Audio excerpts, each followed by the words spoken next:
சூரிகா Saravanan audio நாவல்கள் சேனலுக்கு உங்களை வரவேற்கிறேன். நம்ம சேனலை சப்ஸ்கிரைப் பண்ணாதவங்க சப்ஸ்கிரைப் பண்ணிக்கோங்க. அப்படியே பக்கத்தில் இருக்கிற பெல் ஐக்கானையும் கிளிக் பண்ணி வச்சுருங்க. அப்போ தான் நான் அடுத்தடுத்து வீடியோஸ் போடும்போது உங்களுக்கு நோட்டிஃபிகேஷன் வரும். இப்போ கதைக்குள்ளே போகலாமா? அமுதம் பொழியும் குமுதம் மலரும். எழுத்து மற்றும் வாசிப்பு உங்கள் சூரிகா. அத்தியாயம் 8. அமுதன் வழக்கமாக 4 மணிக்கு எழுந்தாலும் தன் உடற்பயிற்சி எல்லாம் முடித்து கீழே வர 6 மணி ஆகும் என்பதால் மரகதம் முதற்கொண்டு அந்த வீடே 5:30க்கு மேல்தான் விழித்து கொள்ளும். அதுவும் முதல் நாள் கல்யாண வேலைகள் பார்த்த அலுப்பு அனைவருக்கும் இருக்க, விடிகாலை 4 மணிக்கு நல்ல உறக்கத்தில் ஆழ்ந்திருந்தவர்களை அமுதனின் சத்தம் அடித்து பிடித்து எழ வைத்தது. தாழ்வாரத்தில் படுத்திருந்த கண்ணாயிரம்தான் முதலில் எழுந்து கொண்டான். தன் செவிகளில் விழுந்த சத்தத்தில் பதறிப்போனவன் விழுந்தடித்து கொண்டு சென்று மரகதத்தை எழுப்பினான். அவரும் வந்து படிகளின் துவக்கத்தில் நின்று செவிகளை கூர்த்தீட்டி கொண்டு கேட்க, அமுதன் காற்று மூச்சென்று கத்துவதும் அதைத் தொடர்ந்து வேதவல்லியின் விசும்பல்களும் மெலிதாக என்றாலும் திறந்திருந்த கதவின் வழியாக தெளிவாகவே கேட்டன. பொட்டச்சிக்கு என்ன கொழுப்பு! காலை 4 மணிக்கு இழுத்து போத்திக்கிட்டு தூங்குத. புருஷனுக்கு முன்னமே எழுந்துக்கிடணும், அவன் காலை தொட்டு கும்பிடணும், குளிச்சு முழுகி காப்பியோட வந்து அவனை எழுப்பணும்னு கரிசனை கொஞ்சமாச்சும் இருக்குதான்னு கேட்கேன். வாயை பொழந்துக்கிட்டு தூங்குத. சேச்ச, நல்ல குடும்பத்து பொம்பளை இப்படி செய்வாளா என ஆரம்பித்து அவன் அர்ச்சனை தொடர்ந்து கொண்டே போக, செவிகளில் விழுந்த எதையும் சீரணிக்கும் சக்தியற்றவராக திகைத்து போய் நின்றிருந்தார் மரகதம். சில நிமிடங்களில் அவன் அறை வாசலில் தொப்பென்று எதுவோ விழும் ஒலியும் அறை கதவை அரைந்து சாற்றும் ஒலியும் கேட்க பதறியவராக மேலே செல்ல முற்பட, அதற்குள் அவனிடமிருந்து தப்பிப்பதில் அவசரம் காட்டியவளாக வேதவல்லி படிகளின் ஆரம்பத்துக்கு வந்திருந்தாள். உருண்டு வராத குறையாக கீழே வந்து சேர்ந்தவள் மரகதத்தை கட்டிக்கொண்டு ஓவென அழ ஆரம்பித்தாள். அவளை அணைத்து ஆறுதல் கூறி தன் அறைக்கு அழைத்து சென்றவர் கொஞ்சம் தூக்கலாக இனிப்பிட்டு காப்பியோ தேநீரோ கொண்டு வரும்படி கண்ணாயிரத்திடம் சொல்லிவிட்டு அவள் அருகே அமர்ந்தார். அவள் நெஞ்சை நீவி, முதுகை வருடி, தலையை தடவி என பலவிதமாக ஆறுதல் கூறிக்கொண்டே அவள் முகத்தை உற்று பார்த்தவருக்கு மனது மிகவும் சங்கடப்பட்டு போனது. கன்னங்களில் அழுத்தமான கைத்தடம் கன்றிச் சிவந்திருக்க, இதழ்களின் ஓரத்தில் லேசான குருதிக்கசிவு தென்பட, முதுகிலும் தோளிலும் கூட அடி வாங்கியதற்கான தடங்கள் தெரிய, பல ஆண்டுகளுக்கு முன் தன் பிம்பத்தை கண்ணாடியில் காண்பது போல் இருக்க, அவருக்கு அமுதன் மீது ஆத்திரம் அணை கடந்தது. அப்போதே சென்று அமுதனை பிடித்து உலுக்க வேண்டும் போலிருக்க, முதலில் வேதவல்லிக்குத்தான் தனது கவனம் தேவை என உணர்ந்தவராக வந்திருந்த காப்பியை அவளை அருந்தச் செய்து பின் வேலையாட்களை அகற்றிவிட்டு அவளிடம் விவரம் கேட்டார். ராத்திரி நான் உள்ள போனதும் நீங்க சொன்னது போல அவங்க காலை தொட்டு கும்பிட்டேன் அத்தை. ஆனா அவங்க எதுவும் பேசல. கொஞ்ச நேரத்துல படுத்து தூங்கிட்டாங்க. நானும் படுத்துட்டேன். காலையில நேரமே எழும்பியிருப்பாங்களோ என்னவோ.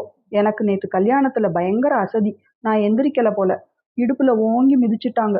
படுக்கையில இருந்து கீழே விழுந்துதான் கண்ணையே முழிச்சேன். ஒன்னும் புரியாம நான் முழிக்கிறதுக்குள்ள நிறைய அடிச்சிட்டாங்க. தெளிவாகவே ஆரம்பித்தாலும் விக்கி விசும்பி அவள் சொல்லி முடிக்க, சரிதா, நீ கொஞ்சம் படுத்துரு, நான் இந்த வாரேன் என்று விட்டு மகனை தேடிச் செல்ல மாடிப்படியில் காலை வைக்க, கண்ணாயிரம் வந்து, ஐயா இப்பத்தான் வெளியே கிளம்புனாகம்மா என்று சொல்லவும், வரட்டும் பேசிக்கிறேன் என்று கருவிக்கொண்டவர் மறுபடி மருமகளை நாடிச் சென்றார்.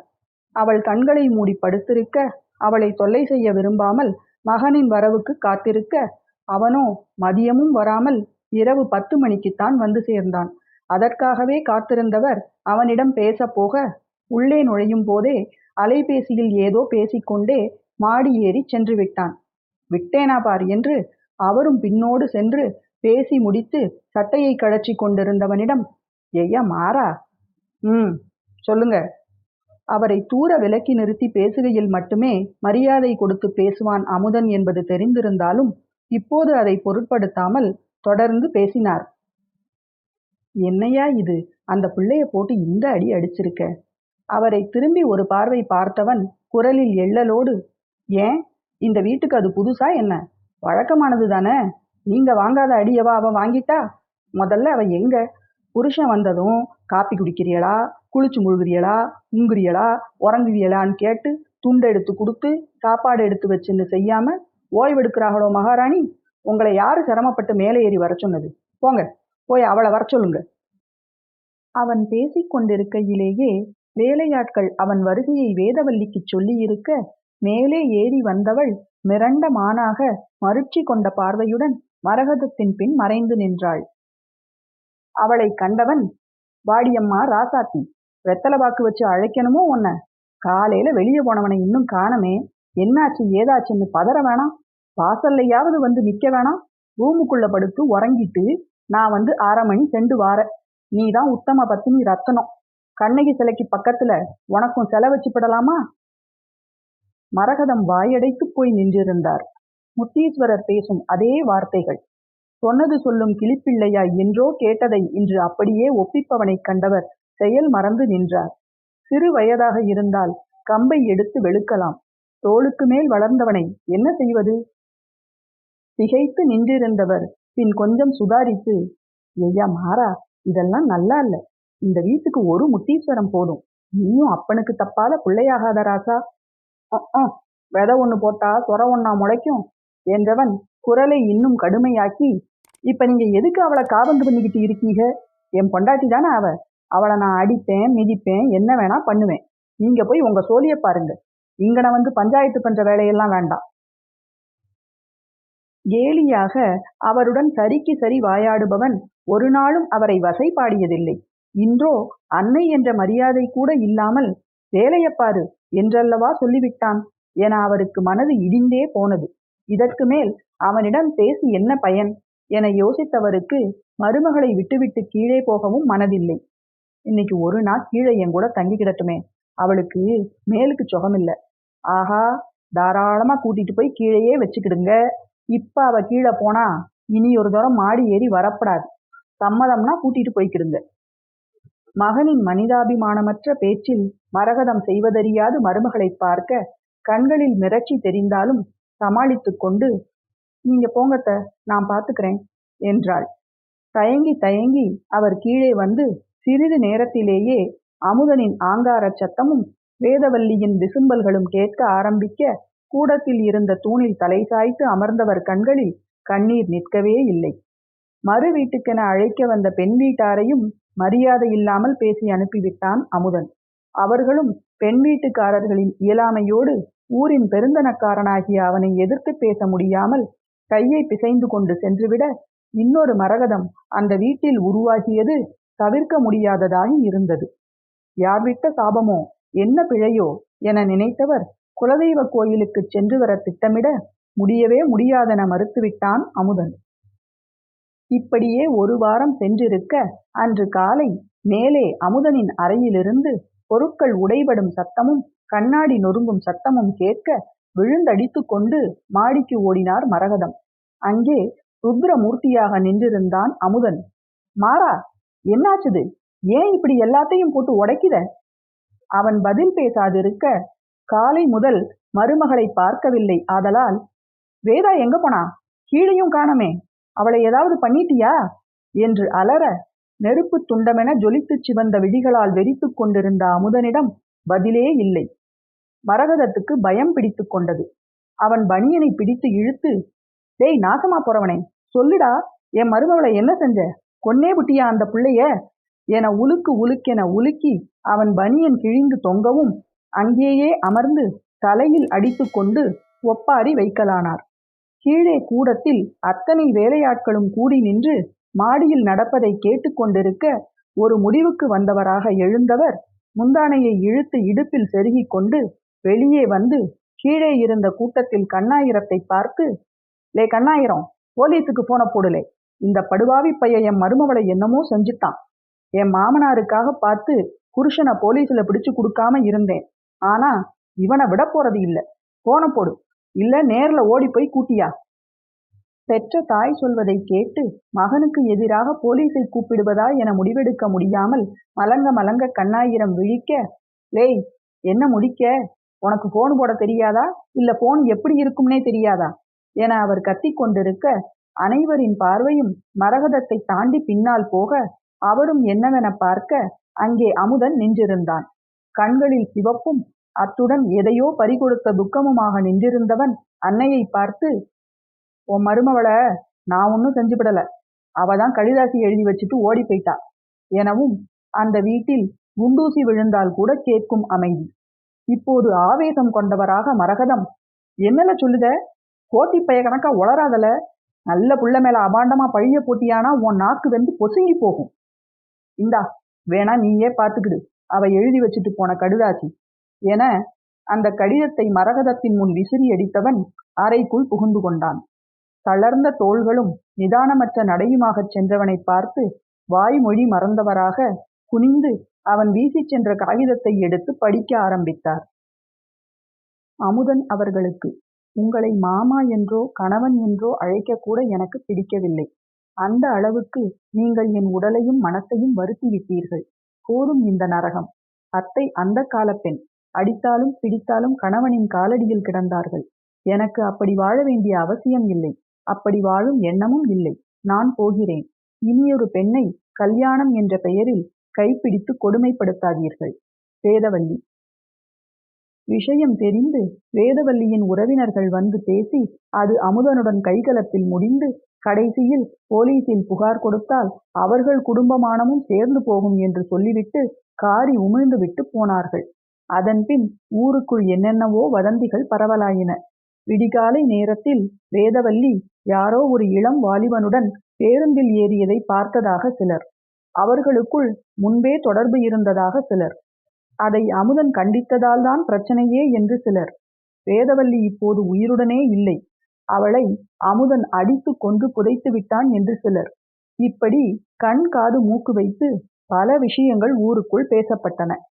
மரகதம் இதையெல்லாம் கேட்க பொறுக்காமல் மகனிடம் கூட சொல்லிக் கொள்ளாமல் அவன் வீட்டில் இல்லாத சமயம் கிளம்பி மாமனார் தனக்கு கொடுத்த வீட்டிற்கு வந்துவிட்டார்.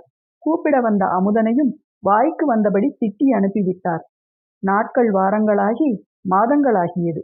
இடையில் மரகதத்துக்கு உடல்நிலை சரியில்லாமல் போக அதற்காக வந்தவன் அதன் பிறகு 10-15 நாட்களுக்கு ஒரு முறை தலையை காட்டிவிட்டு போவதை வழக்கமாக்கி கொண்டிருந்தான்.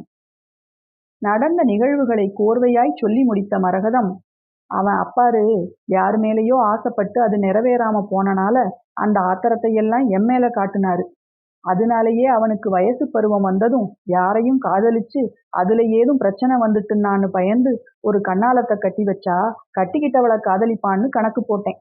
ஆனா நான் போட்ட கணக்கு தப்பு கணக்காகி என் புள்ள தனிமரமா தவிக்கணும்னு விதி இருக்குதப்ப யாரு என்ன செஞ்சிட முடியும்?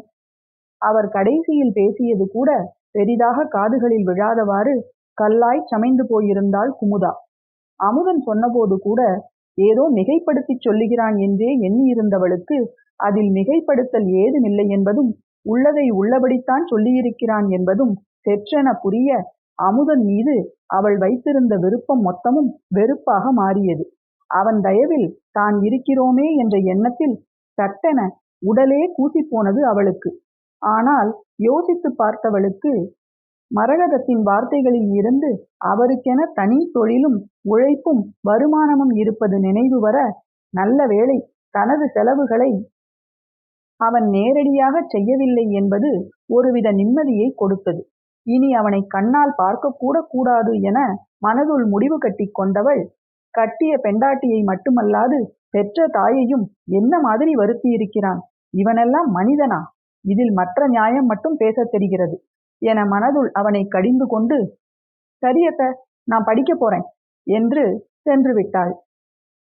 அவள் முகத்தை பார்த்து கொண்டே இருந்தவருக்கு அவள் என்ன ஓட்டமும் புரிந்தது. காக்கைக்கும் தன் குஞ்சு பொன் குஞ்சு என்பது போல் மகன் கெட்டவனாக, மனைவியை மதியாதவனாக, கொடுமைப்படுத்துபவனாக இருந்தாலும் குமுதாவை பார்த்ததும், அதிலும் அவள் தன் ஒன்றுவிட்ட அண்ணன் மகள், ஆதரவில்லாமல் தங்கள் தயவில் வாழ வந்திருக்கிறாள் என்பதும் அவர் மனதில் சில ஆசைகளை விதைத்திருந்தது. ஆனால் மகனை பற்றி முழுதாக தெரிந்து கொள்ளாமல் அவன் மனதில் என்றோ புதைந்து போய் சமயம் கிடைத்ததும் வெளிப்பட காத்திருந்த விகாரங்களை புரிந்து கொள்ளாமல் ஏற்கனவே ஒரு பெண்ணின் வாழ்க்கையை கெடுத்ததும் அல்லாமல் இப்போதுதான் மொட்டுவிட்டு இருக்கும் இன்னொரு பெண்ணின் வாழ்வையும் பலி கொடுக்க அந்த தாய்க்கு மனம் ஒப்பவில்லை. அதனால்தான் நடந்த அனைத்து விஷயங்களையும் மறையாமல் வெளிப்படையாக அவளிடம் கூறிவிட்டார். அதை கேட்டதும் குமுதாவின் முகம் மாறிய தினத்திலேயே இனி தன் மகனுக்கு திருமண வாழ்க்கை அமைய வாய்ப்பில்லை என்பது புரிந்து போனது அவருக்கு. இந்த விஷயங்களை சொன்னதற்கே குமுதாவின் மனம் மாறிவிட்டது.